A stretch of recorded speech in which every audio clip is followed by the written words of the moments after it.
قال رسول الله صلى الله عليه وسلم: ما نقصت صدقة من مال، وما زاد الله عبدا بعفو إلا عزا، وما تواضع أحد لله إلا رفعه الله. رواه مسلم. قال رسول الله صلى الله عليه وسلم: إذا مات ابن آدم انقطع عمله إلا من ثلاث: صدقة جارية، أو علم ينتفع به، أو ولد صالح يدعو له. رواه مسلم.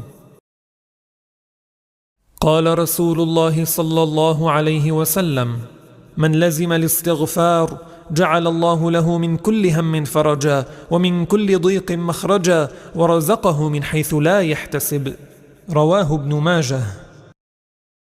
قال رسول الله صلى الله عليه وسلم: من رأى منكم منكرا فليغيره بيده، فإن لم يستطع فبلسانه،